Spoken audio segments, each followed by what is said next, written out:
अरिहन्तार्णो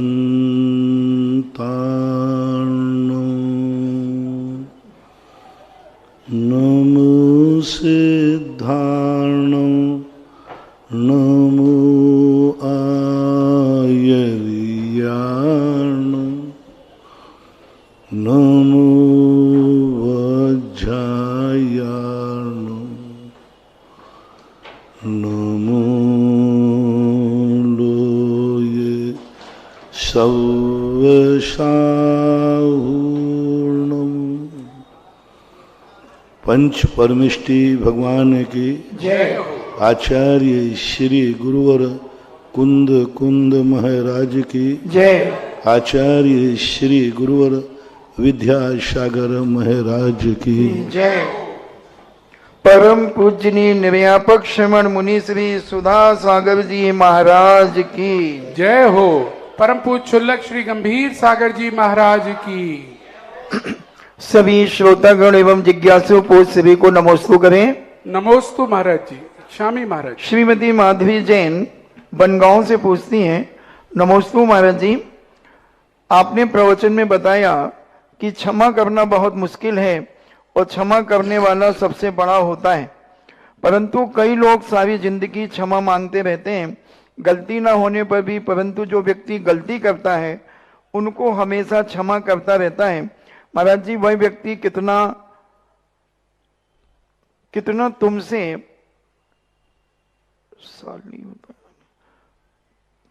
कितना स्वीकार करता है और हम हमेशा गलती करता रहता है, तो उसे हम कब तक माफी करते रहें? देखो, आपको उसकी चिंता है कि स्वयं की चिंता है?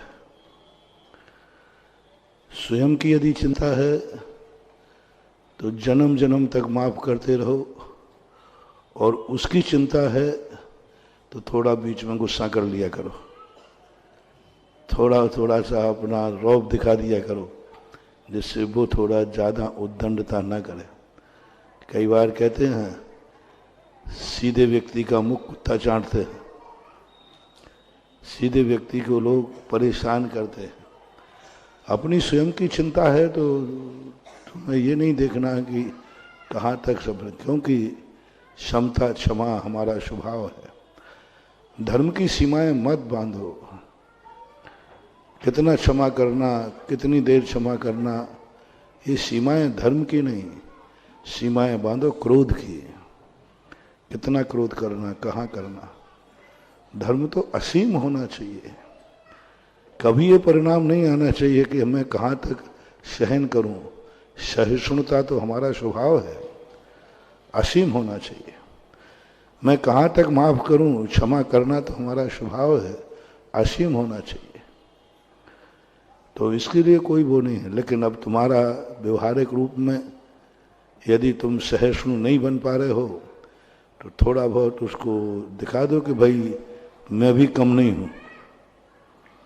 इतने में डर जाएगा वो तो ठीक है। सामने वाला जब कफन बांध के आए ना, तो तुम भी कफन बांध दो, साहब मैंने भी बांध लिया कफन। बस इतने ही में वो सामने वाला कहेगा भैया दो कफन वाले क्यों लड़ते हो, अपन तो दोनों दोस्त हैं। तो ये कभी ऊपर से कोई नाटक करना पड़े तो करो, अंदर से तो अपना वही भाव रहना चाहिए जो हमारे आत्मा का स्वभाव है। अभिता जैन थांदुला से पूछती हैं, नमोस्तु महाराज जी, दूसरे गुणस्थान में दुखद मरण भी क्या सदगति का कारण है? दूसरे गुणस्थान में? हाँ। दूसरे गुणस्थान का मरण सदगति भी ले जाता है, दुर्गति भी ले जाता है। वहां भी परिणामों की अलग अलग है। दूसरे गुणस्थान में शुरुआत में उसकी विशुद्धि बढ़ी हुई रहती है, फिर धीरे गुणस्थान में घटती है।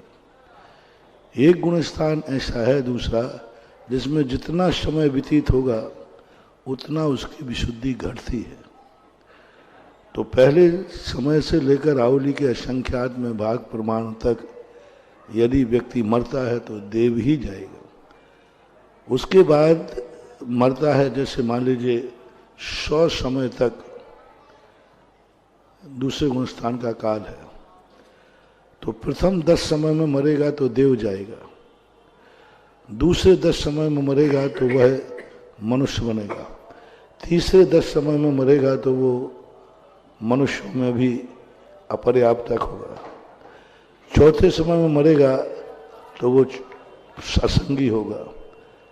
5वें 10 समय में मरेगा तो वह पंचेंद्री होगा, चौरेंद्री होगा। ऐसे कर करके उसके 10 भागों में, और अंत में यदि मरता है तो वो 1 इंद्रियों में भी जा सकता है। जावे कोई ऐसा नियम नहीं है। यानी सासाधन गुण स्थान मरने वाला जीव 1 इंद्री से लेकर के असंगी पंचेंद्री तक जा सकता है। देव पर्याय में भी जा सकता है। यानी तेज काय और वायु काय, वनस्पति के 5 भेद हैं। उनमें तेज काय और वायु काय में जन्म नहीं लेगा, कभी नहीं लेता। तेज काय वायु काय में जन्म नहीं लेता। और 1 इंद्री 2 इंद्री आदि में पर्याप्तकों में जन्म लेगा, अपर्याप्तक दशा में जन्म लेगा। नरकों में पर्याप्तक के ही होता है, क्योंकि दूसरा गुणस्थान वर्ती मर के नरक नहीं जाता। दूसरे गुणस्थान वर्ती का नियम है, जहां से मरता है ऊपर की तरफ जाता है। यदि वो 1 इंद्री में जाएगा तो ऊपर होगा, नीचे में नहीं जाएगा। तो दूसरे गुणस्थान वर्ती का मरण अधोगमन की तरफ नहीं होता, ऊर्ध्वगमन में होता है, ऐसा माना। वैभव काला सूरज से पूछते हैं, नमोस्तु महाराज जी, मेरे परिवार की तरफ से तिवार नमोस्तु। यदि किसी व्यक्ति का श्री सम्मेद शिखर जी की पर्वत पर मरण हो जाता है तो क्या उस व्यक्ति के पुण्य का उदय माना जाए? क्षेत्र की अपेक्षा तो पुण्य का उदय है, अब परिणामों की अपेक्षा वो स्वयं जाने। क्षेत्र के लिए तो वह मंगल स्वरूप कहा, महान मंगल स्वरूप कहा। अंदर के परिणाम की स्थिति वो खुद निर्णय करेगा, अपन नहीं कर सकते। अपन तो उसको शुभ मानेंगे, क्षेत्र मंगल मानेंगे। राजेंद्र जैन मेरठ से पूछते हैं, नमोस्तु महाराज जी, 12 वर्षीय कोर्स में बताया है कि सम्यक ज्ञान और केवल ज्ञान हमेशा रहने वाले हैं। गुरुदेव, सम्यक ज्ञान तो जब तक सम्यक दर्शन है तभी तक रहता है, यदि सम्यक दर्शन छूट गया तो सम्यक ज्ञान भी नहीं होगा, फिर दोनों कथन कैसे संभव है? सम्यक ज्ञान के 5 भेद हैं, मति, श्रुत, अवधि, मना, पर्याय, केवल ज्ञान। तो केवल ज्ञान तो वहाँ है, सम्यक ज्ञान कैसे कहते हैं? जो सही जानता है। तो केवल ज्ञान भी एक सम्यक ज्ञान है। सम्यक दर्शन भी उनके पास है, तो पर छायक सम्यक दर्शन तो अरहंतों के भी, केवड़ियों के भी होता है, सिद्धों में भी है। दर्शन मोहिनी का क्षय है।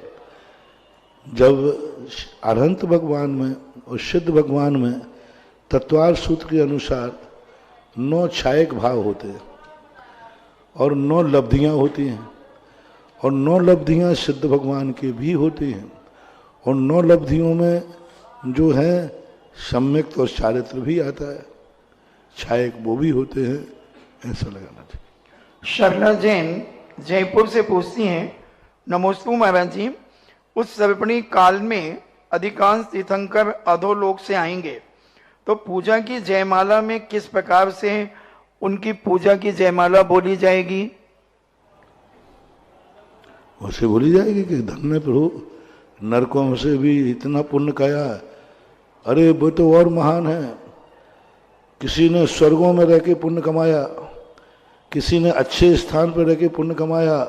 धन्य प्रभु, आप नरकों में रह करके भी अपनी तीर्थंकर प्रकृति की रक्षा की, वे और महान है। जो व्यक्ति कांटों के बीच में, आग में से, गंदगी में से गंदा नहीं हुआ, तो उनकी तो जयमाल और ज्यादा अच्छी बनेगी। धन्य प्रभु, आप ऐसे नरकों में जहां मार काट थी, फिर भी आपने सम्यक दर्शन नहीं खोया, फिर भी आप तीर्थंकर प्रकृति की रक्षा करके आए। ऐसी प्रतिकूल परिस्थितियों में भी आपने रम्यक दर्शन की रक्षा की है। उस समय की पूजा उस समय की बनेगी और बड़ी अच्छी बनेगी, चिंता मत करो। BL जैन पूछते हैं, जब नमोस्तु महाराज जी, आदि पुराण से संबंधित है, प्रायोग गमन संन्यास का अर्थ क्या है? और इसी प्रकार उन अहमिंदों के ना तो अनसुईया है, तो अनसुईया का अर्थ क्या है और प्रायोग गमन का अर्थ क्या है? प्रायोग गमन का अर्थ एक मरण का भेद। किसी भी प्रकार का कोई प्रयोग नहीं करते, यथास्थिति प्रतिकार नहीं करते, यदि वो चल रहे हैं, उनका पैर कांटे पे पड़ गया तो वो हटाएंगे नहीं, जीभ पर से तो हटा लेंगे। यदि उन्होंने पैर उठा दिया और नीचे कांच पड़ा है, वो कांच पे पैर रख देंगे। और ऐसी उपेक्षा संयम वाले जीव जीवन के अंत में प्रायोग गमन मरण करते हैं। ये पूर्व भूमिका बता रहा हूं, पूर्व भूमिका में इनका उपेक्षा संयम होता है। ऐसे जीव जिस अवस्था में रहेंगे कुछ भी नहीं, यदि कहाँ पानी में गिर गए हैं तो वो उठ के बैठेंगे नहीं, यदि कीचड़ में गिर गए हैं तो वो उससे निकलेंगे नहीं, कोई प्रतिकार नहीं करते, काष्ठवत लकड़ीवत कैसे ही कुछ करते जाओ, वो कोई भी हरकत नहीं करेंगे। ऐसे अन्न जल का त्याग करके जो प्रायोग गमन मरण करते हैं वे महामुनिराज होते हैं। आज पंचम काल में इस प्रायोग गमन मरण का निषेध किया है। अनुसुईया ने ईर्षा भाव, जलन भाव, तो कुछ अच्छे देवों में ऐसा होता नहीं है, लेकिन कुछ देवों में अनुसुईया पाई जाती है, ऐसा शास्त्रों में वर्णन आता है। फलाना देव फलाने देव से ईर्षा करता है, ऐसा भी आता है। भवनलाल राठौर, नमोस्तु महाराज जी। आलोचना पाठ में आता है, जल बिन चीर धोवाए, कोसन के जीव मराए, इसका क्या आशय है? जल बिन नहीं है, नदियन बिच नहीं, नदियन बिच चीर धोवाए, कोसन के जीव मराए। पहले लोग नदी में कपड़े धोते थे सोडा साबुन से, धोबी आदि ले जाकर, तो नदी के अंदर वो सोडा साबुन तुमने लगाया और धोया, अब वो नदी बहती हुई जा रही है तो कितने जीवों को मारेगी, कितने विकलत्र मरेंगे। मछलियों के मुंह में पानी चला गया, उनका जीवन खराब। तो उन्होंने कहा था नहीं, नदी से पानी लेकर के कपड़े धो, नदी में पानी मत धो। जैन दर्शन कहता है कुएं से पानी लेकर नहाओ, कुएं में मत नहाओ। साबुन सोडा लगाना है तो कुएं से पानी लेकर लगाओ, क्योंकि पानी में जाकर वो सब जलकाय जीवों को मार डालेगा। इसलिए वो निषेध किया आलोचना में कि मैंने नदियों बिच जीव जुड़ाए। बहुत अच्छा आलोचना पाठ, गृहस्थों को आलोचना पाठ पढ़ना चाहिए। बहुत बिन देखे जगह बुहारी, बिना देखे जगह की बुहारी कर दी हो, चींटियां मर गई हो, तो ये है नदियन बिच जीर तीर, जल बिन नहीं है, नदियन बिच चीर धुआए, कोसन के जीव मराए, ऐसा रहना।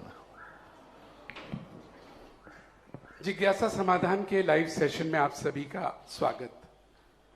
आलोचना पाठ की चर्चा चल रही है और आलोचना पाठ पूज्य गुरुदेव सदैव कहते हैं प्रत्येक श्रावक को अपने जीवन में यह रटा रहना चाहिए, पढ़ते रहना चाहिए और अपनी आलोचना करते रहना चाहिए। और आइएगा, आज आपकी जिज्ञासाओं के साथ आगे बढ़ना चाहेंगे। सबसे पहले मैं आवाज दे रहा हूं शिवरार्थी राकेश कुमार जी जैन दिल्ली आएंगे और अपनी जिज्ञासा रखेंगे। राकेश जी।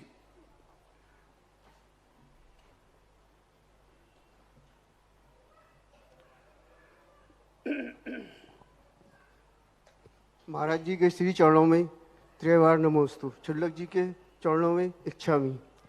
महाराज जी, तत्वार सूक्त के चौथे अध्याय की 26वीं गाथा है कि द्विचर्मा, जो 5 अनुत्तर वाले जो देव होते हैं, सर्वात सिद्धि के तो एक भवतारी होते हैं, लेकिन बाकी के जो 4 विजय जयंत अपराजित जो होते हैं, क्या ये 2 अवतारी होते हैं? अभी द्विचर्मा से तो मतलब ये है कि 2 मनुष्य भव वो धारण करेंगे, फिर मोक्ष जाएंगे तो 3 भवतारी हो जाएंगे।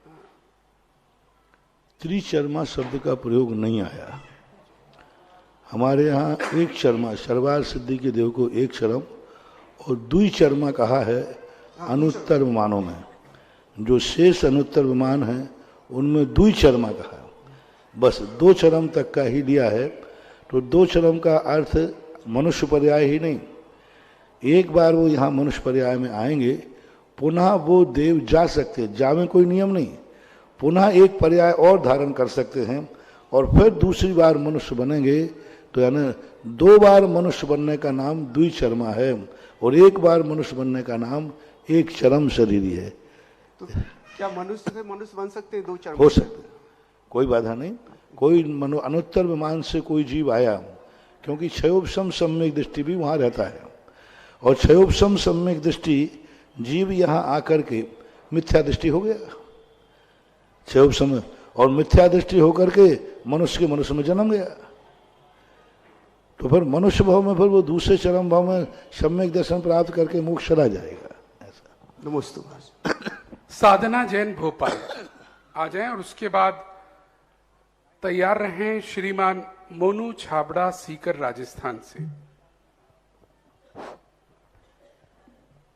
महाराज श्री के चरणों में नमोस्तु नमोस्तु नमोस्तु। महाराज श्री, मेरी जिज्ञासा है कि मंदिर में 108 परिक्रमा माला जाप देते हैं तो वो ठीक है कि नहीं? ये सब शुभोपयोग के कारण हैं। तुम्हारा यदि मन लगता है तो कोई बाधा नहीं। शास्त्रों में इनको अनिवार्य रूप नहीं दिया। अनिवार्य वो कहलाता है कि जो करना ही चाहिए। कम से कम 3 प्रदक्षिणाओं का उल्लेख मिलता है। इससे अधिक प्रदक्षिणाओं का उल्लेख कहीं हमने आगम में शास्त्रों में देखने को नहीं मिला। बस एक बात से सिद्ध होती है, पूज्य बलबीर सेन स्वामी महाराज ने लिखा कि जो आपकी धार्मिक क्रियाएं हैं इनको जितने टाइम करने को कहा है, यदि उससे अधिक करें तो उन्होंने कहा अधिक की कोई सीमा नहीं है। कम की सीमा बनाई है कि 1 बार 2 बार सामूहिक करो, अधिक बार बोले दिन भर करो। मंदिर कहा कि 2 बार जाओ, अधिक बार जाओ दिन भर जाओ। तो ये उन्होंने बहुत अच्छी बात कही। कोई भी धार्मिक क्रिया की न्यूनतम सीमा बनाई जाती है, इतना तो तुम्हें करना ही है। अधिक कितना करोगे, धार्मिक कार्य की अधिकतम की सीमा नहीं बनाई जाती। इसलिए 108 1008 लगाओ, न्यूनतम 3 हैं। बाकी अलग से कोई उल्लेख हमें शास्त्रों में देखने में या किसी ने किया है, प्रथमानुग के ग्रंथों में भी कहीं देखने में नहीं आया कि किसी ने किसी भी स्थान के 3 प्रदक्षिणाओं से अधिक प्रदक्षिणाएं लगाई हैं। ऐसा कहीं ना प्रथमानुग में न चरणानुग में कहीं भी देखने में नहीं आया। लेकिन मेरा ये मानना है कि लगाने में कोई दोष नहीं है, वो शुभ उपयोग है, अच्छा भाव है। चलिए, शुभ उपयोग में लगे रहा करिएगा। और हमें ध्यान पड़ता है बचपन में, क्योंकि हमारे यहाँ से महावीर जी बहुत पास है, और गर्मियों की छुट्टियों में परिवार के संग महीने महीने भर रहते थे, और दोपहर का समय हुआ और सब लोग जिनालय की 108 परिक्रमाओं के लिए निकल जाते थे। अच्छा उपयोग लगता है, ऐसी बात नहीं। हमने भी कई बार कई परिक्रमा लगाई। हमारे गंभीर सागर ही तो प्राय जहाँ कोई अच्छा मंदिर दिखा और बस।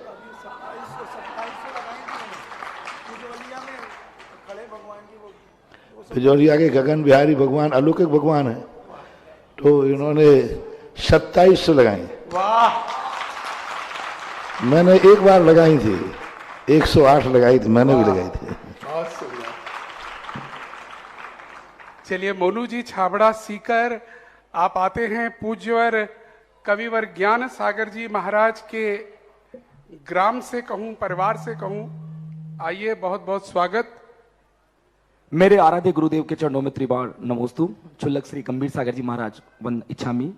महाराज जी, मेरा प्रश्न बड़ा सरल है, और ये प्रश्न जो जिनवाणी चैनल के माध्यम से सब जो लोग देख रहे हैं, महाराज जी सब जगह मुनि महाराज रहते हैं, आहारचर्या भी होती है। प्रातःकालीन जब आहारचर्या होती है तो चौके वाले महाराज जी को पड़गाते हैं और चौके में ले जाते हैं। उसके बाद एक बहुत बड़ा हुजूम महाराज जी के चौके में प्रवेश होता है। चौके वालों के हाथ पैर फूल जाते हैं, कोई गलती ना हो जाए, महाराज जी को अंतराय ना आ जाए। ये लगातार हम देख रहे हैं। गंभीर सागर जी महाराज तो बहुत अच्छी व्यवस्था कर लेते हैं, लेकिन जब मुनि महाराज वहां आते हैं तो हम सभी लोग व्याकुल हो जाते हैं कि उस हुजूम को हम कैसे रोकें। महाराज जी, दोनों पक्षों का नियम क्या होते हैं, हमें बताइए, जो हम गलती ना करें। साथ ही ये जो व्यवस्था, जो सुंदर व्यवस्था यहाँ के जो लोग कर रहे हैं, मैं 4-5 दिन से देख रहा हूं, मैं उनको भी धन्यवाद देता हूं। आज मैंने भी व्यवस्था की और आपको आहार देने का सौभाग्य मुझे नहीं मिला, घास भी नहीं दिया। क्या मुझे पुण्य मिलेगा या नहीं मिलेगा, और उनका नियम क्या है? भाई, तूने जब गंभीर सागर का नाम लिया व्यवस्था हुजूम में, तो तू मेरा नाम लेने क्यों डर रहा है? व्यवस्था तो मेरे यहाँ बिगड़ दी है। सबसे ज्यादा व्यवस्था तो यहां बिगड़ती है। करें क्या? मैंने बहुत सारी व्यवस्थाएं करके देख ली। मैंने एक एक महीने मैंने ये भी बंद करके देख लिया।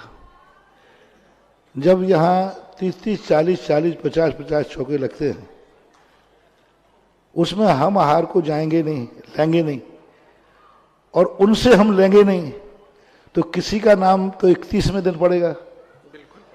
अब वो 31वें दिन चौका वाला और साधु बहुत सारे हों, जैसे हमारे पूज्य गुरुदेव के संग में हम बहुत सारे साधु रहते हैं, कहीं ना कहीं कोई ना कोई पहुंच जाता है।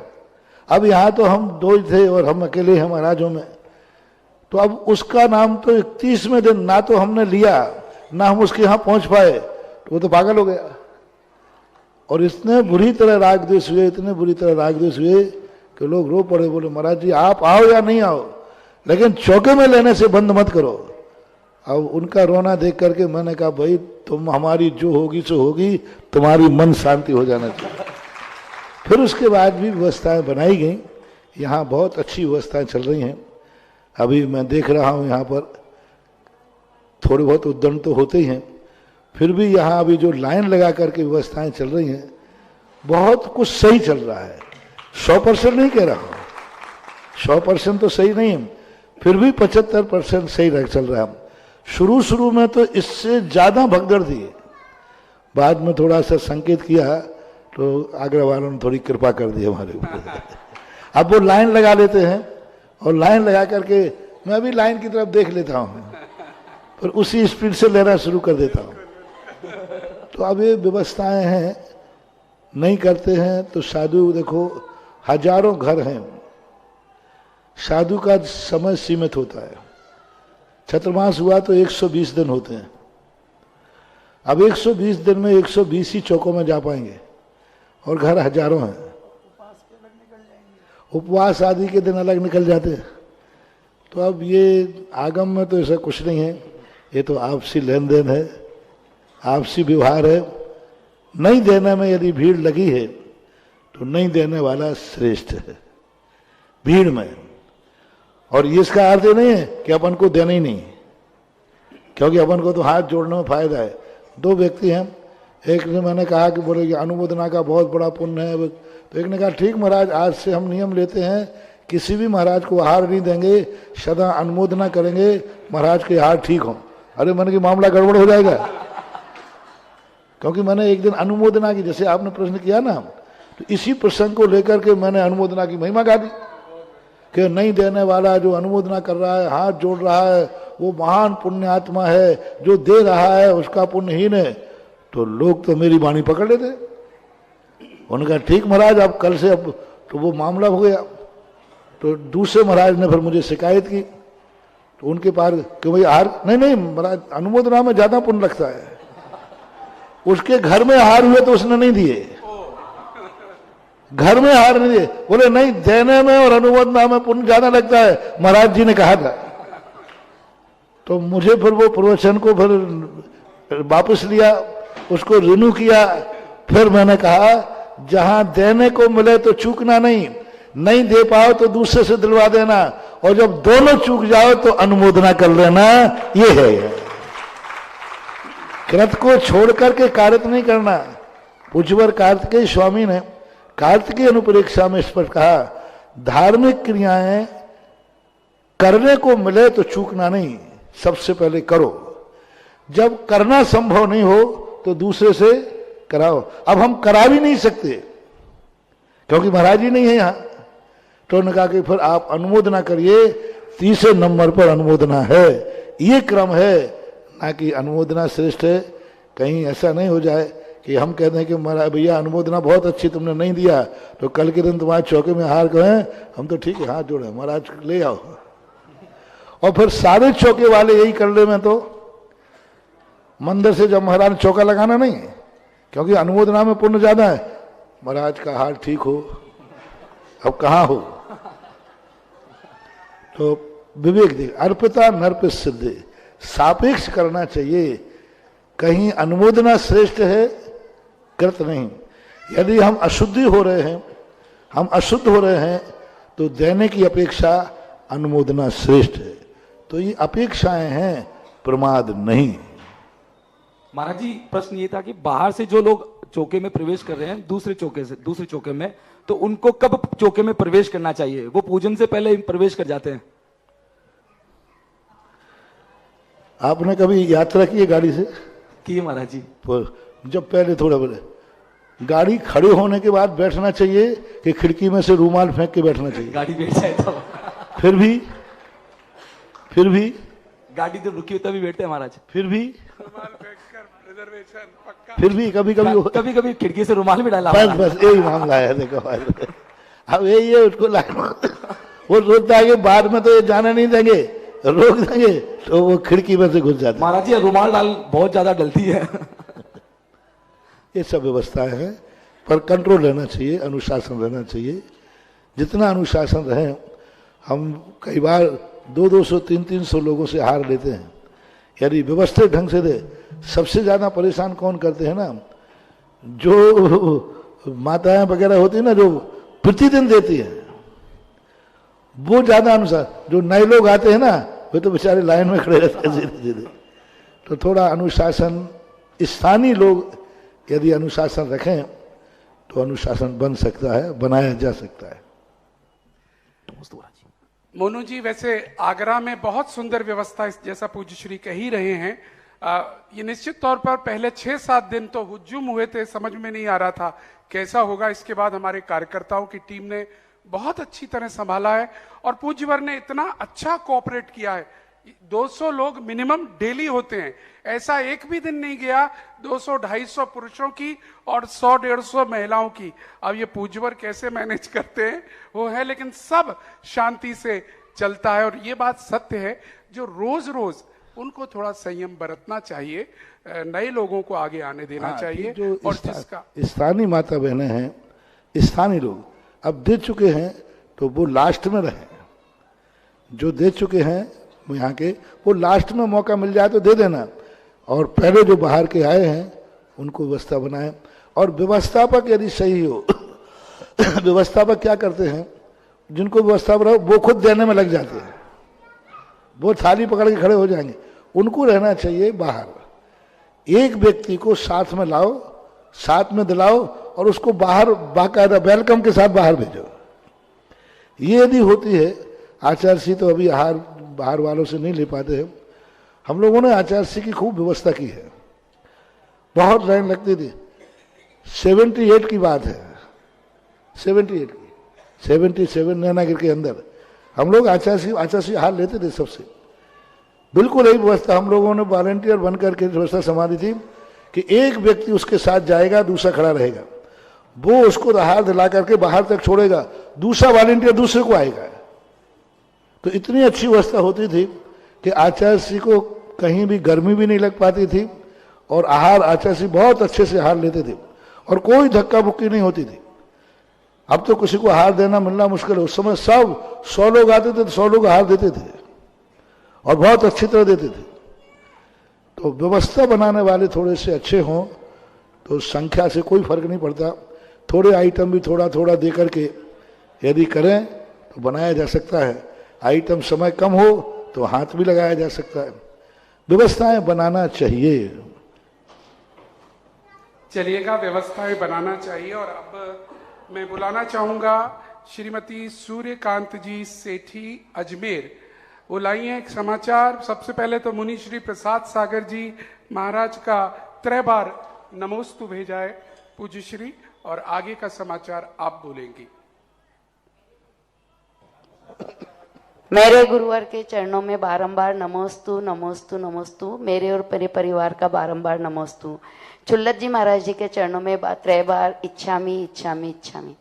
महाराज श्री जी प्रसाद निर्यापक श्रमण प्रसाद सागर जी महाराज के मार्गदर्शन में और उन्हीं के आशीर्वाद से महाकवि आचार्य ज्ञान सागर जी महाराज जी पर एक प्रश्नोत्तरी प्रतियोगिता का आयोजन 20 नवंबर से 22 नवंबर तक किया जा रहा है।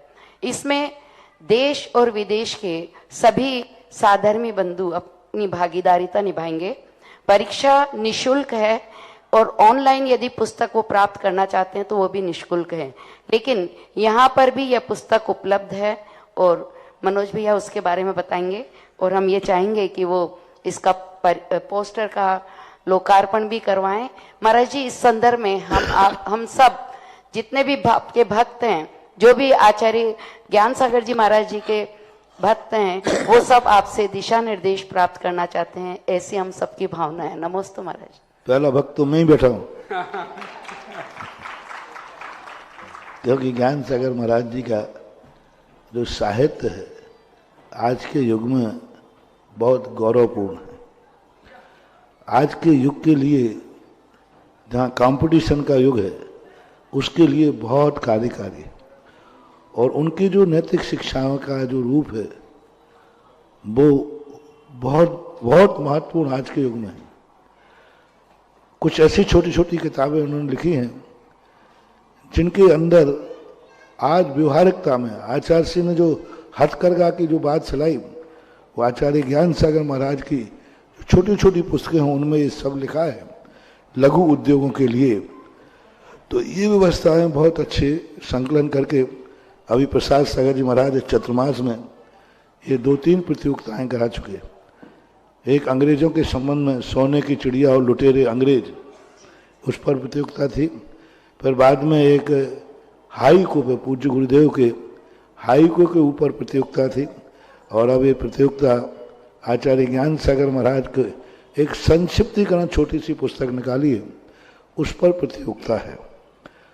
प्रतियोगिता के माध्यम से भी बहुत बड़ा ज्ञान होता है। प्रतियोगिताएं पहले कहलाती थी, ये गोष्ठियां कहलाती थी, चर्चाएं कहलाती थी, चर्चाओं के रूप में गोष्ठियां होती थी। विदेश क्षेत्र में भी गोष्ठियां होती हैं, वहां भी प्रतियोगिताएं होती हैं। पूज्यवत जिनसेन स्वामी महाराज ने आदिनाथ की पूर्व पर्याय में, महाबल की पर्याय में, बहुत अच्छे राजा थे, वो अपने राज्यकाल के फ्री समय में मंत्रियों के 4 ग्रुप बना देते थे।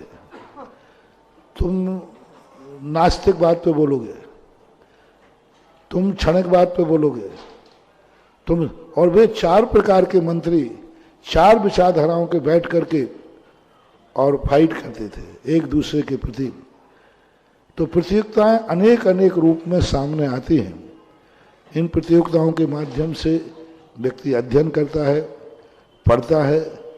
जैसे गंभीर सागर जी छात्रमास में कई इसी प्रकार की प्रतियोगिताएं कराते हैं। प्रसाद सागर महाराज जी वहाँ डूंगर में रह करके और ये कार्य कर रहे हैं, बहुत अच्छा है। सभी लोगों के लिए जो ज़्यादा स्वाध्याय नहीं कर सकते, संक्षेप में स्वाध्याय जो करना चाहते हैं, उनको इन प्रतियोगिताओं में भाग लेना चाहिए। और ख़ास तौर से आप बड़े लोग तो ले ही, अपने बच्चों को भी प्रेरित करें, क्योंकि बच्चे लोग बड़ी किताबें नहीं समझ पाते, बड़ा रूप नहीं समझ पाते। तो इन छोटी छोटी किताबों के माध्यम से ऑनलाइन, और आजकल का ज़माना ऑनलाइन का है, तो ऑनलाइन प्रतियोगिता जो होती है उसमें आप सब लोग भाग ले सकते हैं। सब ये स्वाध्याय के अंग हैं। एन कैन प्रकारण जिस तरीके से हो आपको ज्ञान करना है, उससे अवगत होना है। ज्ञान सागर महाराज जी का, पूज्यवर का क्या व्यक्तित्व था, आज वर्तमान में उन जैसा ज्ञानी तो मुझे नहीं दिखता है, 12वीं शताब्दी के बाद कोई हुआ है। 800 साल हो गए, और जैन में नहीं, सभी में। मैंने एक गोष्ठी की थी, जैन अजैन के सारे भारतवर्ष से विद्वान बुलाए थे, सब अजैन विद्वानों को बुलाया था, बड़े बड़े धुरंधर विद्वान थे 95 के अंदर, किशनगढ़ के अंदर।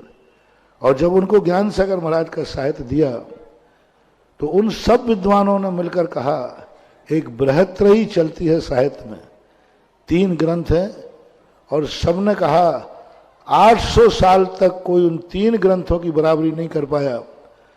पर पूज्यवर ज्ञान सागर महाराज का साहित्य जब उनने पढ़ा तो बृहत्त्रयी का नाम 800 साल के बाद बदलकर बृहत चतुष्टयी कर दिया। यानी 800 साल में कोई विद्वान नहीं हो पाया जो बृहत्त्रयी की बराबरी कर ले, उनके बराबर सिंहासन का रूप ले ले। लेकिन महाराज ने जयोदय महाकाव्यवादी लिख करके, और सब ने प्रस्ताव पास किया कि आज के बाद साहित्य जगत में बृहत्त्रयी नाम से प्रसिद्ध था, अब आज से बृहत चतुष्टयी नाम जाना जाएगा। यानी साहित्य जगत के 4 रत्न अभी तक कितने थे? 3। अब 4 रत्न जाने जाएंगे। तो ऐसे ज्ञान सागर महाराज का जो संक्षेप में जो उन्होंने किया है, उस संक्षेप में भी जाने कि हमारे आचार्य पूज्य ज्ञान विद्यासागर महाराज, जिनको अपन आंखों से देख रहे हैं, इसकी खदान कौन सी थी? ये रत्न निकला कहां से है? जब कहते ना कि जब तेरी मूरत इतनी सुंदर, तू कितना, जब आचार्य महाराज इतने अच्छे हैं तो ज्ञान सागर महाराज कितने अच्छे होंगे, ये ज्ञान लगाया जा सकता है। और बहुत उनके जीवन के अनमोल क्षण हैं। कैसे वो सुरक्षा कर पाए श्रमण संस्कृति की, आचार्य जी को कैसे उन्होंने स्टैंड कर पाए। उनकी एक वृद्ध अवस्था में एक कुंद स्वामी की प्रतिलिपि तैयार करना कठिन काम था, पूज्यवर ने वो किया और उनके ऊपर आप लोगों को अच्छी तरह अध्ययन करके और ये कार्य को करो। मेरा आशीर्वाद प्रसाद सागर जी के लिए भी प्रोत्साहन कि बहुत अच्छा कर रहे हैं, बहुत बढ़िया। नमस्ते महाराज जी। ये पुस्तक हाँ मैं बताता हूँ, लेकिन मित्रों अभी चर्चा चली है महाकवि आचार्य ज्ञान सागर जी महाराज की 1995, 96, 97 का यह पीरियड, इतना बड़ा साहित्य खजाना अगर कोई खोज कर लाया तो वो पूज्य गुरुदेव थे। जयोदय काव्य जैसे काव्य, छोटी छोटी पुस्तकें जिनकी बात चल रही है, कल हमने भी जिक्र किया था मानव धर्म का, सचित अचित करके एक छोटी सी पुस्तिका है, आपके बहुत सारे ढेर सारे सवालों का जवाब, वो एक पूरा सेट था। और वो इतनी तेजी से संभवतः 6 महीने में सब कुछ तैयार करके प्रकाशन पूज्य गुरुदेव ने, वो जबरदस्त काम उस समय किए गए थे और उसके बाद चलते रहे। और आज ज्ञान सागर जी महाराज के कार्य को पूरी दुनिया जान रही है और प्रसन्नता हुई जानकर चतुष्टय के नाम से उनके कृतियों को लिया गया है, क्योंकि कालिदास के समकक्ष उनको, उनकी कृतियों को रखा गया, तो ये एक अपने आप में बहुत बड़ी बात है। और जो प्रतियोगिता की बात है, आचार्य ज्ञान सागर प्रतियोगिता 20 नवंबर से 22 नवंबर तक चलेगी। ये ऑनलाइन प्रतियोगिता रहेगी, जिसमें आप जा सकते हैं www.vidyasagar.guru में, www.vidyasagar.guru में आप जा सकते हैं। वहां पूरी पुस्तक भी मिल सकती है और वहां भर सकते हैं। और जो यहाँ पर हैं और जहां जहां भी चातुर्मास अपने संघ के हो रहे हैं, वहां ये पुस्तक कार्यालय में 30 रुपए के टोकन राशि में मात्र आपको उपलब्ध हो सकती है। प्रत्येक श्रावक को ये पुस्तक लेकर जाकर पढ़नी चाहिए और पूज्यवर के बारे में हमें जानकारी रहनी चाहिए। और उसके बाद 20 से 22 ये प्रतियोगिता ओपन रहेगी, उस प्रतियोगिता में हम सब प्रवेश करें। और चलिएगा, अब हम चलना चाहेंगे आगे और बुलाना चाहेंगे अनीता जैन अहमदाबाद को।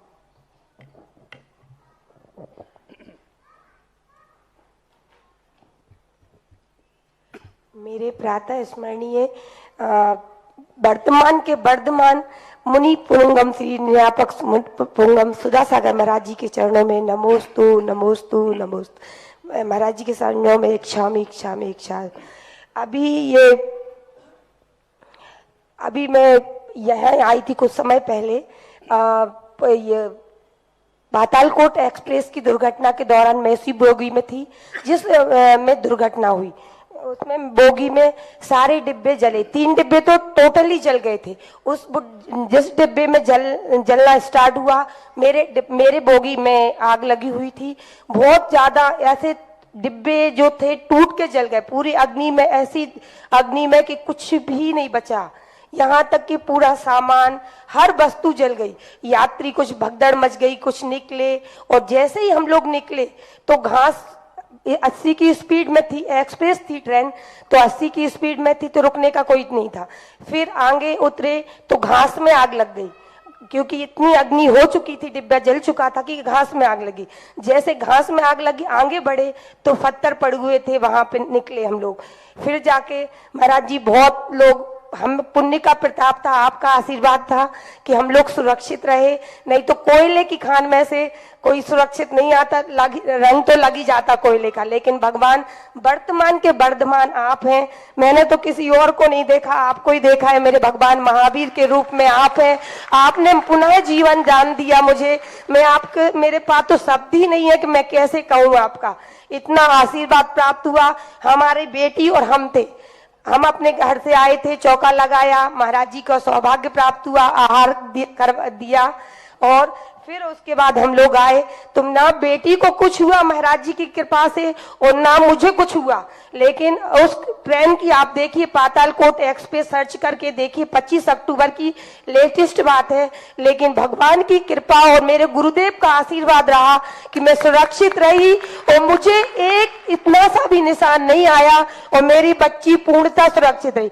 उस समय ऐसा लगा आंखों में धुआं भर गया, आंसू टप टप गिर रहे थे मेरे और आवाज रुंध गई। मैं तो ये भी नहीं बोल पा रही थी कि मेरी बेटी कहाँ बैठी है, मुझे दिख भी नहीं रही थी। मैंने ऐसे ही उठाया उसको और मुनिवर को याद किया, गुरुवर को याद किया, प्रातः स्मरणी महाराज को याद किया। साक्षात भगवान के रूप में आए, आशीर्वाद दिया, मैं पूर्णतः सुरक्षित निकली। अब महाराज जी मेरी ये जिज्ञासा है कि ऐसा कौन से कर्म उदय आया था जो ऐसा हुआ और कौन सा पुण्य उदय आया आपके आशीर्वाद से मैं और मेरी बेटी सुरक्षित रहे? जिज्ञासा का समाधान कीजिए। अतीत बहुत लंबा होता है, किस समय कैसे परिणाम किए हों कुछ नहीं कहा जा सकता। कितनी अच्छा व्यक्ति क्यों ना हो, अतीत में वो अच्छा ही रहा हो ऐसा कोई नियम नहीं। बड़े बड़े तीर्थंकरों को भी अपन ने देखा, आदिनाथ आज वर्तमान में तीर्थंकर हैं, लेकिन अतीत जब उठाते हैं तो उनके जीवन में भी दुर्घटनाओं की स्थिति बनती है। लेकिन दुर्घटनाएं होती हैं, इन्हीं दुर्घटनाओं से बचने के लिए तो ये धर्म के उपक्रम बताए। क्या जरूरत है धर्मों की करने की? मंदिर जाने से, पूजा करने से, माला फेरने से, आहार देने से, ये सब अनुष्ठान क्यों, ये विधियां क्यों? आज प्रातः काल का प्रवचन इसी भूमिका में था। आखिर क्यों इतने कष्ट उठाए जाते हैं, क्यों इतना धर्म कराया जाता है, क्यों इतने मंदिर बनाए जाते हैं? क्या जरूरत है मंदिरों की बनाने की? क्या जरूरत थी भगवान के समोषण को रत्नमयी स्वर्णमयी बनाने की? इन सबके पीछे बहुत बड़ा लॉजिक है। ये भगवान की भक्ति के लिए नहीं किए जाते। हमने अतीत में जो पाप कर्म बंद किए हैं उनको पुण्य में परिवर्तित करने के लिए किए जाते हैं। अपन समझ रहे हैं कि हम भगवान की भक्ति कर रहे हैं, नहीं। हम अपनी दुर्घटनाओं को जो किया है उस दुर्घटनाओं के पाप को कम कर रहे हैं। धर्म कह के नहीं आता, धर्म कह के नहीं आता। धर्म को हमेशा करके रखना चाहिए, पता नहीं किस समय किस मोड़ पर कौन सी पूंजी काम आ जाए। हमें समझते हमें तो कोई जरूरत नहीं, हम तो बहुत सुखी हैं, हमारे काय के लिए धर्म है, धर्म वो करें जो दुखी हो। नहीं, दुख आने का कोई मुहूर्त नहीं होता। किस समय किस मोड़ पर कैसा कर्म पाप कर्म का उदय आ जाए, उस समय यदि हमने पुण्य किया है तो पुण्य भी पीछे से, कर्म तो किया था वो उदय में आएगा। दो प्रकार के कर्म होते हैं। एक कर्म वो उदय में आता है जिसे निधत्त निकाचित कहते हैं, कितना भी धर्म कर लो वो तो फल देगा। और एक कर्म वो होता है जो उदय में तो आएगा, उसको टाल नहीं सकते, लेकिन वह कर्म को हम अनुभाग शक्ति कम कर सकते हैं। जैसे एक्सीडेंट होगा वो तो होगा, लेकिन एक्सीडेंट होगा वो तो होगा, लेकिन तुरंत यदि पुण्य किया होगा तो 108 नंबर की गाड़ी आ जाएगी और तुम्हें अस्पताल भेज देगी। अब यही है, वो घटना तो कहीं ना कहीं घटी है, कभी पूर्व में ऐसा कोई कर्म बंधा है, लेकिन जो वर्तमान में पुण्य किया उस पुण्य ने आकर के तुरंत ऐसे उपाय बना दिए कि उन उपायों के माध्यम से बच गए। डिब्बा जला लेकिन लोग बच गए, लोग अपनी जिंदगी नहीं खो पाए। नहीं तो ट्रेन में बैठने वाला व्यक्ति वो चलती ट्रेन में आग लग जाए, बचाना बहुत मुश्किल है। कम से कम तुम लोगों ने अपनी, कहते हैं लोग अपनी मौत स्वयं नहीं देख पाते, तुम लोगों ने स्वयं अपनी मौत स्वयं देखी है। गुरुदेव नमोस्तु और जब व्यक्ति स्वयं की मौत स्वयं देख लेता है तो जिंदगी में पता नहीं कितने परिणामों से सुधर जाता है। जब भी कभी कोई परिणाम बिगड़ेगा, ये मौत दिखेगी। ये दिन वो बचा था कि जब हम मौत के मुख से वापस आए थे। इसको वैराग्य का कारण बनाओ, इसको धर्म का कारण बनाओ। जब भी परिणाम तुम्हारे बिगड़ने लग जाए, बस वो सीन याद कर लेना, डिब्बे वाला अपने आप वैराग्य हो जाएगा। जब भी परिणाम बिगड़े, क्रोध आए, मान आए, लोभ आए, अनेक प्रकार के परिणाम बिगड़ते हैं। जब भी कुछ आवे, उस समय 2 मिनट उस दृश्य को याद कर लेना, अपने आप परिणामों में निर्मलता आएगी। क्योंकि मौत से बड़ा भय दुनिया में दूसरा नहीं होता। और भय बिन प्रीति नहीं होती, भय बिन प्रीति नहीं होती। धर्म से प्रीति लगाने के लिए भी ये भय काफी है। और उस समय लोगों को कितने बड़े नास्तिक क्यों ना हो, ऐसे समय पर सब आस्तिक बन जाते हैं। पहले तो कहते हैं पुण्य में कि हम तो नास्तिक हैं, लेकिन जब ऐसी घटनाएं घटती हैं तो आस्था के अलावा कोई दूसरा चारा दिखते नहीं, कुछ कर ही नहीं सकते। मात्र एक है जो यदि हमारी किसी के प्रति आस्था है, बस उसी का स्मरण करके हम कुछ कर सकते हैं। अन्यथा यदि वही हमारे पास नहीं है तो दुर्घटना हो जाती है। बहुत बड़े पुण्य का उदय था कि वो दुर्घटना, इतनी बड़ी दुर्घटना मात्र आंखों का दृश्य दिखा करके चली गई, जीवन में नहीं आ पाई। ये जिंदगी भर का पुण्य काम आ गया। और यहां से जो तुम पुण्य कमा के गए थे, उस पुण्य का भी तुरंत के तुरंत फल मिल गया कि पाप से पुण्य में परिवर्तित हो गया। नमोस्तु गुरुदेव नमोस्तु नमोस्तु। अनीता जी, कौन कहता है कि पंचम काल में पंचाश्चर्य नहीं होते? कौन कहता है चमत्कार नहीं होते? अनीता जी साक्षात हमारे सामने है, आहार दान देकर गई और आहार दान का फल तुरंत मिला। इतना बड़ा पातालकोट एक्सप्रेस ट्रेन का याद आ रहा है, आपने जब याद दिलाया है। टीवी पर जलती हुई कोचेस हमें ध्यान पड़ रही हैं। इतना बड़ा एक्सीडेंट और उसमें आप थी स्वयं और आपकी कोच में आग लगी थी और आप सुरक्षित निकली। जरा जोरदार तालियां और का आशीर्वाद और आपके लंबे जीवन की हम भी कामना करते हैं और कमेटी की ओर से आपका स्वागत करना चाहेंगे। श्रीमती ममता जी से अनुरोध करूंगा आपका स्वागत करें। बहुत बहुत शुभकामनाएं। और चलिएगा अब अगले प्रश्नकर्ता के रूप में श्रीमान शेखर जी जैन, ट्रांस यमुना कॉलोनी, आगरा आ जाएं।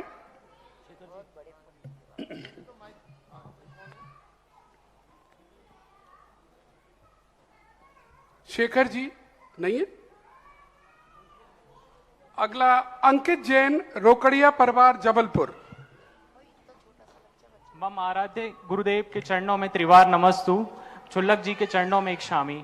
महाराज जी, मेरी जिज्ञासा ये है कि वर्तमान समय में जो हमारे तीर्थ क्षेत्रों पर, धर्मायतनों पर, हमारे गुरुदेवों पर बच्चों को थोड़ा रोकें, बच्चों को रोकें थोड़ा। जो उपसर्ग और परेशानियां आ रहे हैं, उसे हम संसारी भाषा में तो कहते हैं कि किसी व्यक्ति विशेष, समुदाय विशेष या राजनीतिक विशेष के कारण ये परेशानियां आ रही हैं। लेकिन आध्यात्म की दृष्टि से देखें तो यह क्या है? मतलब हमारे किसी सामूहिक पाप कर्म का उदय है जिसके कारण से हमारे धर्मायतनों पर ये परेशानियां आ रही हैं, और इनका क्या उपाय है महाराज जी? नमस्कार। आध्यात्मिक दृष्टि तो यह है कि हम जिस कलयुग में जी रहे हैं, ये धर्म पर उपसर्ग नहीं आ रहा है, स्वयं के ऊपर उपसर्ग आ रहा है। दुखी कौन हो रहा है? कोई मंदिर को लूट रहा है, मंदिर दुखी हो रहा है, भगवान दुखी हो रहा है कि अपन दुखी हो रहा है? तो बस अपने पाप कर्म का उदय आ रहा है, भगवान का नहीं। सिद्ध क्षेत्र दुखी नहीं हो रहा है, सिद्ध क्षेत्र लुट रहा है, दुख अपन को। जो दुखी होता है घटना से, उसके पाप कर्म का उदय। अपन सबके अशुभ कर्म का उदय है कि हम अपने सामने आंखों देखे देखे अपने इष्ट देव के मंदिर लुटते हुए देख रहे हैं। ये अपने पाप कर्म का उदय है। अब इसका उपाय यही है कि जितना बचा सकते बचाओ, अन्यथा नियत तो ये कहती है कि अच्छे लोग, अच्छे धर्म इस दुनिया में रहेंगे तो कभी अंधकार नहीं आएगा। और प्रकृति कहती है कि इतने पापी बढ़ गए हैं, इतने पापी बढ़ गए हैं कि मुझे यहाँ प्रलय लाना है, इतने पापी बढ़ गए कि हमें यहाँ अंधकार लाना है। और अंधकार में लाने में बाधक है सज्जन पुरुषों का दीपक। तो प्रकृति भी कह रही है इस दीपक को बुझाओ, तभी हम पापियों को सुधार पाएंगे, दुष्टों को सुधारेंगे। क्योंकि सज्जन से रहते हुए प्रकृति दुष्टों को दंड नहीं दे पाती, सज्जन बचा लेता है, सज्जन रोक लेता है। सुरसागर महाराज पर उपसर्ग हुआ, राजा उनको मारने के लिए दौड़ा, सुरसागर महाराज ने बचा लिया। राजा कहता महाराज जी आपने बचा लिया, नहीं तो ये दुष्ट बचने लायक नहीं था। तो फिर प्रकृति कहती है जब तक ये सज्जन दुनिया में रहेंगे, ये दीप जला के जिएंगे, हम कभी अंधेरा कर नहीं पाएंगे, और अंधेरा नहीं होगा तो हम पापियों को दंड कैसे देंगे। तो धीरे धीरे प्रकृति कह रही है इस पृथ्वी पर पापियों का राज्य बढ़ रहा है, पापी लोग बढ़ रहे हैं, उनको दंड देने के लिए हमें साधु और सज्जन लोगों को, सत लोगों को हटाना होगा, तभी इस सृष्टि पर प्रलय आएगा। क्योंकि उनके रहते हुए हमने प्रलय किया तो सज्जन भी उस प्रलय की चपेट में आ जाएंगे। इसलिए प्रकृति धीरे धीरे सत धर्म को, अच्छे धर्म को द्रोहित करती जा रही है और पापियों के लिए बढ़ावा देती जा रही है। वो सत स्थानों पर भी गलत कार्य करने लगे, अच्छे स्थानों को भी लूटने लगे, यही उनके पाप का घड़ा भरने वाली बात होती है। तो नियत तो ये कहती है, अध्यात्म ये कहता है हमारे पाप कर्म के उदय हैं, और व्यवहारिकता ये कहती है कि ये सरकार की राजनीति हमारे लिए परेशानी का कारण बन रही है।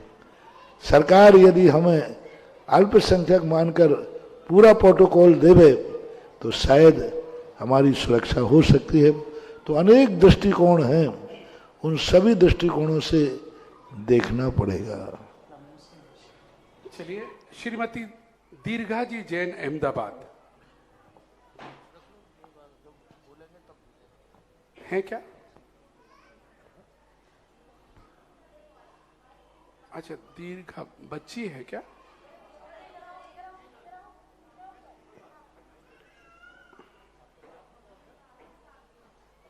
जो साथ में उनके साथ, आज उनके साथ भेज दीजिए। हाँ,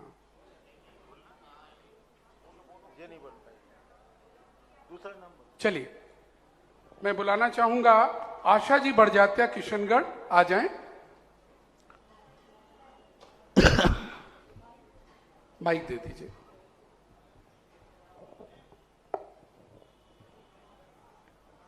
मेरे आराध्य, मेरे परम भगवान के चरणों में बारंबार नमोस्तु नमोस्तु नमोस्तु।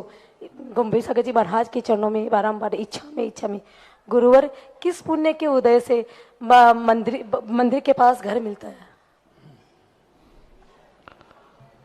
ये पुण्य का उदय तो रहता ही है। सबसे बड़ा दर्शनावर्णी कर्म का क्षय उपशम, क्योंकि देव दर्शन की सामग्री जो उपलब्ध होती है वह सातादि कर्मों से उपलब्ध होती है। लेकिन ये अनुभव में आना कि हमारा घर मंदिर के पास है, तो ये दर्शनावर्णी कर्म का क्षय उपशम। और जो मोहिनी कर्म है, उस मोहिनी कर्म के क्षय उपशम से ये परिणाम आता है कि मेरा घर मंदिर के पास है। उसमें मोहिनी कर्म का क्षय उपशम, जो दर्शन मोहिनी कर्म होता है, दर्शन मोहिनी कर्म के क्षयोपशम से ऐसी स्थिति बनती है। और पूज्यवर अपने प्रवचनों में कहते भी हैं, अगर आप अपना घर बना रहे हैं तो सुनिश्चित करें कि आपके घर पर मुनिवर आ सके और आप भगवान के घर पैदल स्वयं जा सके, किसी का सहारा न लें। और आप कहते हैं अपना घर बना रहे हैं तो उसमें ध्यान रखें, एक कमरा ऐसा भी बनाएं जहां पर आप अपने मुनिराज आरिका माता जी को लेकर आहार करा सकें, उसमें फर्नीचर हटाना ना पड़े, एक कक्ष ऐसा दें। तो मेरे ख्याल से जो लोग नए घर बना रहे हैं वो ध्यान देंगे, मंदिर के जिनाले के पास अपना घर बनाएं और उसमें अपने घर में ये सारी व्यवस्थाएं रखें। अगला वक्ता के रूप में श्रीमान प्रश्नकर्ता निर्मल कुमार जी जैन, इंदौर, आ जाएं। मेरे आराध्य गुरुवर के चरणों में नमस्तु। छुल्लक जी के बंदामी। महाराज कल आपने प्रवचन दिया था कि घर में एक वस्तु सुखाने चाहिए पूजा के। अगर घर में व्यवस्था नहीं होती है, घर छोटा है और शुद्धि भी नहीं हो पाती है, तो क्या अपने वस्त्र बंदर में सुखा के डाल सकते हैं क्या? पूजा घर के और पूजा के वस्त्रों में अंतर है।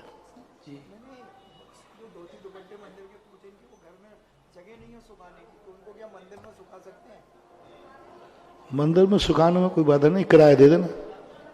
किराया तो देते हैं, उसकी कोई बात नहीं गुरुजी। बात तो बदलेगी, किराया दे देना। पूजा वगैरह करता हूँ, कपड़े वहीं पे सब मैंने इसकी बहुत अच्छी व्यवस्था सब बनाई। जितने तुम्हारी समस्याएं हैं इनको समझाने के लिए मुझे 3 घंटे लगते हैं। मंदिर में भी कर सकते हो, उसकी व्यवस्था है, लेकिन बस किराया दे देना। जितने स्थान में उतना स्थान यदि आप जीवन भर के लिए लेंगे तो बाजार में कितना किराया लगेगा। जितने सब 2-3 पत्थर सुखाने के लिए हाल बनेगा, और हाल में तुम 50 लोग हो मान लीजिए, तो 50 लोग डिवाइड करके उस भवन का जो निर्माण का खर्चा है वो दे देना और किराए का दे देना, फिर चलेगा धीरे धीरे। महाराज जी होता उतना करते ही है, जितना जितना बनता है महाराज जी। व्यवस्थाएं हैं, हर चीज का एक अपने आप में कंसेप्ट होता है, उस पूरे को फॉलो करने से ही बनती हैं। बाकी मजबूरियों के लिए कोई रास्ते नहीं होते। मजबूरी व्यक्ति जिस रास्ते से निकल जाए वही उसके जीवन का रास्ता होता है। मजबूरी महाराज जी, घर में बहुत छोटा घर है, 400 गज का। कह दिया ना, मजबूरी के लिए कोई रास्ता नहीं होता है, लगे रहो। महाराज एक दूसरे पर चलिए, मेरे घर में महाराज और भी लोग, चलिए ठीक है, चलिए। और ये जो जितनी भी ये जिज्ञासाएं हैं, आगरा नगर में शीघ्र जिनालयों में लोग आने लगे हैं पूज्य श्री के पास कि हमें अभिषेक विधि समझाइए। और जब पूज्यवर अभिषेक विधि समझाते हैं उसमें ये सारी भूमिकाएं कवर होती हैं। और हमारी अपील है, आगरा नगर जो भी जिनालय अभिषेक विधि सीखना करना कराना चाहते हैं उनके लिए गोल्डन अपॉर्चुनिटी है, क्योंकि पूज्यवर स्वयं यहां विराजे हुए हैं। टीवी से आपको समझ में आए या नहीं आए, लेकिन साक्षात पूज्यवर हमारे यहाँ तो 14 इयर्स की बात पुरानी बता रहा हूं, धोती दुपट्टा कैसे बांधे ये भी ट्रेनिंग महाराज दी थी, क्योंकि हम वही लपेट लेते थे। उसका भी कारण वहां बताया जाता है, क्यों इस तरह से बांधे, इतनी बारीकी से। वो पूरा सीरीज है, वो सब मंदिरों से अनुरोध है सीखें। और यहाँ पर ये छोटी सी बच्ची दीर्घा है ना, दीर्घा जैन यहाँ पर आई है अपनी गुल्लक लेकर पूज्य श्री, और ये यहाँ पर चातुर्मास समिति को अपनी गुल्लक दान देने के लिए लाई है। आइए संजय आ जाइए, आप शास्त्री परिवार ले लेगा। हाँ, यहाँ पर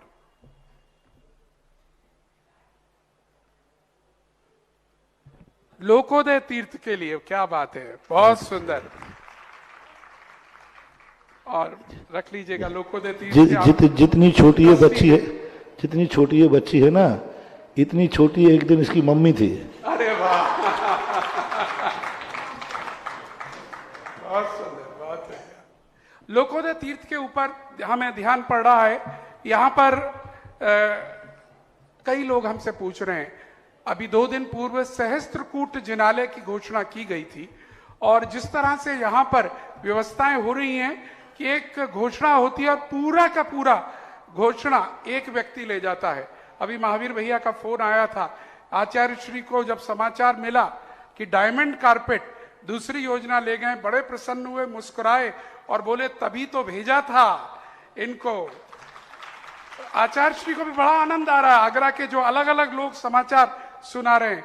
तो एक योजना महाराज जी ने कहा कि तुम कहोगे हमारे को कुछ नहीं करा, तो सहस्त्रकूट जिनालय वो भी कह दिया था। अगर कोई उसका भी बल्क दानदाता आ गया तो मैं नहीं जानता, लेकिन अभी खुला हुआ है। अगर कोई भी व्यक्ति सहस्त्रकूट जिनालय में, क्योंकि 1008 प्रतिमाएं उसमें विराजित होनी और विशाल बनना है, वो छोटा मोटा नहीं बनना है, और उसमें 5 कलश की राशि रखी गई है एक प्रतिमा की। अनेक लोग हमें कह रहे हैं कि हम चाहते हैं, हमारा अनुरोध है अपना पूरा नाम, पता, परिवार का नाम और ये सब हमें जानकारी देते जाइए। हम यहाँ जिज्ञासा में बोलते जाएंगे, रास्ते चलते आप बोलते हैं, आप विधिवत दीजिए, यहाँ हम जानकारी जरूर देंगे। और अगला प्रश्न करने के लिए मैं आमंत्रित कर रहा हूं श्रीमती ममता जी जैन, बाकलीवाल, कमला नगर, आगरा। आ जाएं।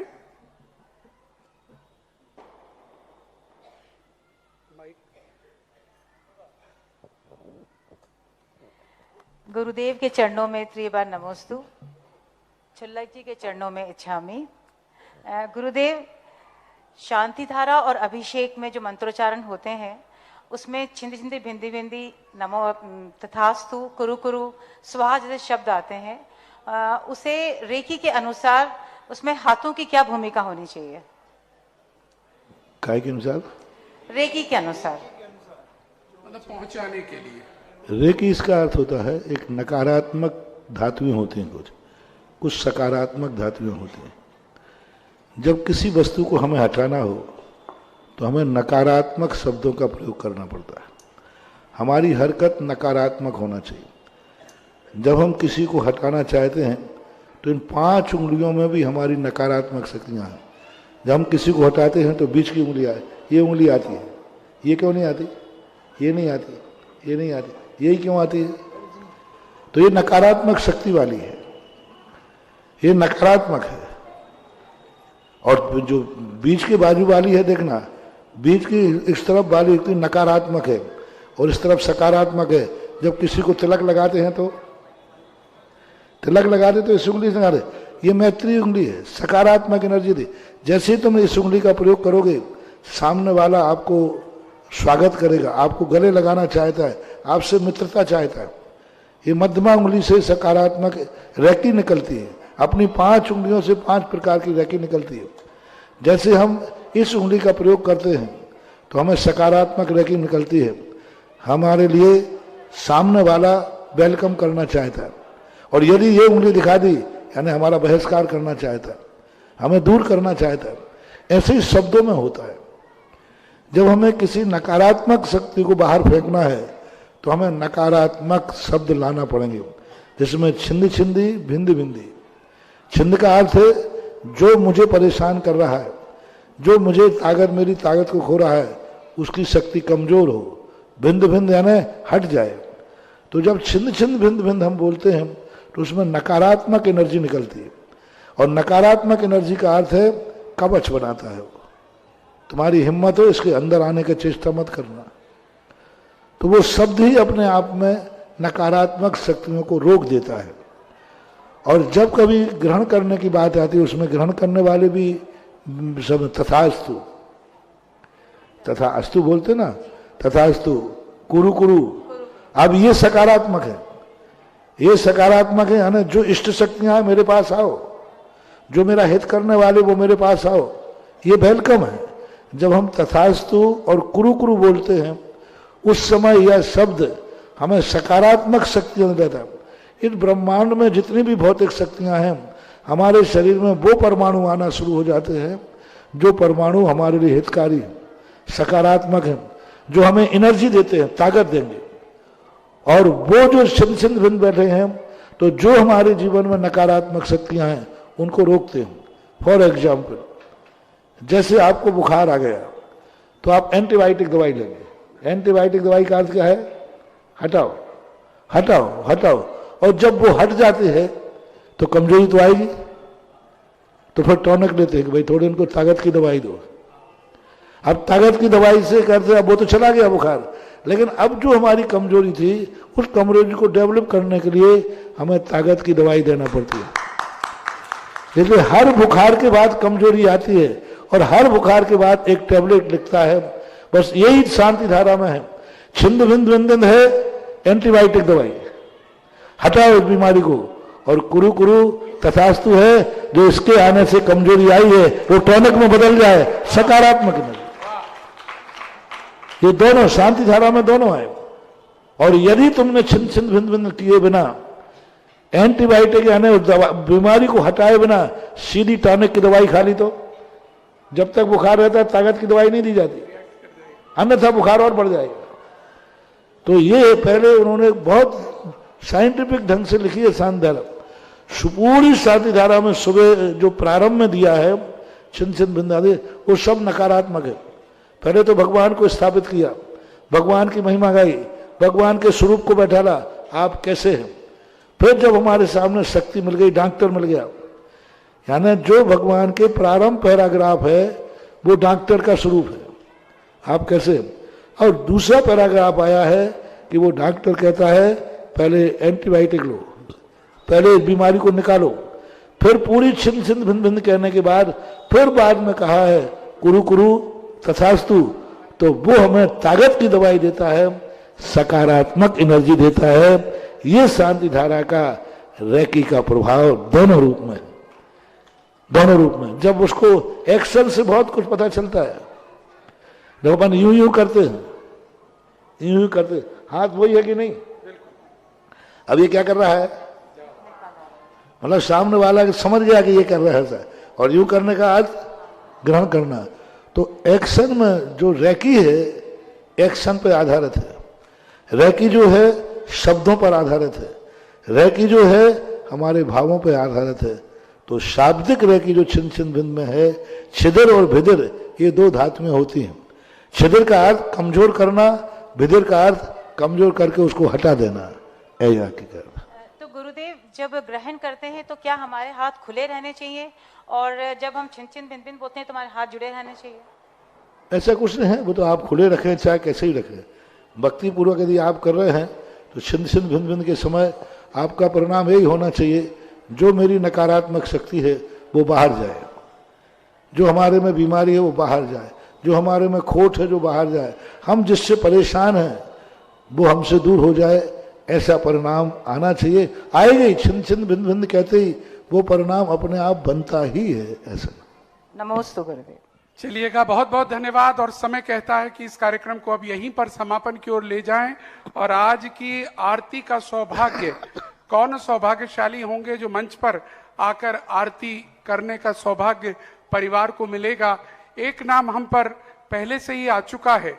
आहारदान के उपलक्ष्य में सुशीला जी गोदा, संदीप जी गोदा, शशांक जी गोदा, प्रतीक जी गोदा, उषा, कनिष्का, किशनगढ़, मकराना, आगरा परिवार की ओर से आरती मनोज जी यहाँ पर करेंगे। और भी अगर किसी के भाव हो 11,111 रुपए मात्र में, शीघ्रता से आप अपना नाम लिखा सकते हैं।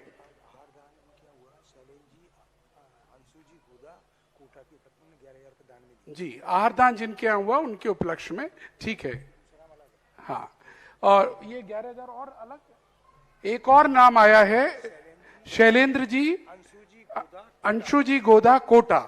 उस परिवार ने भी आहारदान के उपलक्ष्य में आज आरती का पुण्यार्जक, ठीक है। चलिए, और कोई किसी के भाव अगर हो रहे हो तो शीघ्रता से आरती के पुण्यार्जक मनोज जी आप आ जाएं, और जिसको भी साथ में बुलाना चाहें बुला लीजिएगा, आपके परिवारीजन जो भी रहें, क्योंकि मुझे बताया गया है कि संदीप जी चले गए हैं और आपको बोल के गए हैं। और भी किसी के भाव हों तो कृपया आरती के पुण्यार्जक बन सकते हैं। 11,111 रुपए मात्र में। आप लोगों में से भी किसी के भाव हों तो आ सकते हैं। चलिए, आप सब लोग खड़े हो जाइएगा आरती के लिए, और अगर पुण्यार्जक के भाव हों तो हाथ खड़े कर दीजिएगा और मंच पर आ सकेंगे वो लोग शीघ्रता से। आरती का थाल ले आइए।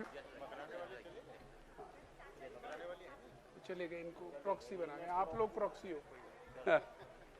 चलो, आप प्रॉक्सी हो, सब बेलगंज वाले हो आप, तो आगे जाओ।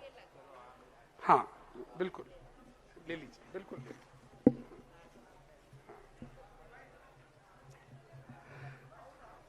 चलिए, आरती प्रारंभ करिए।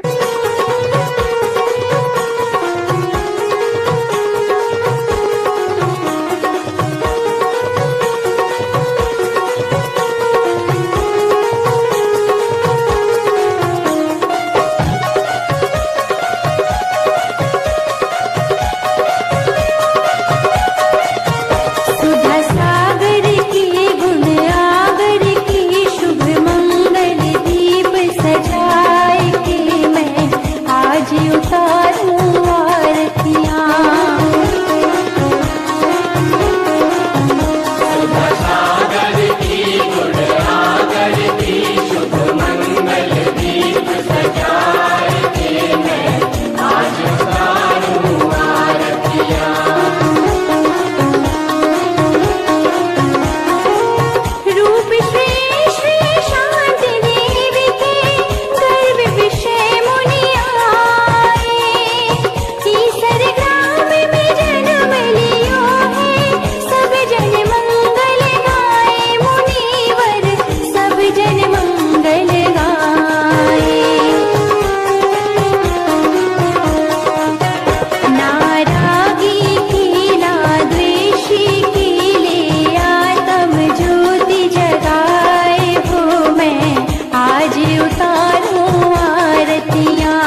उतारूं आरतियां।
जयकारा गुरुदेव का,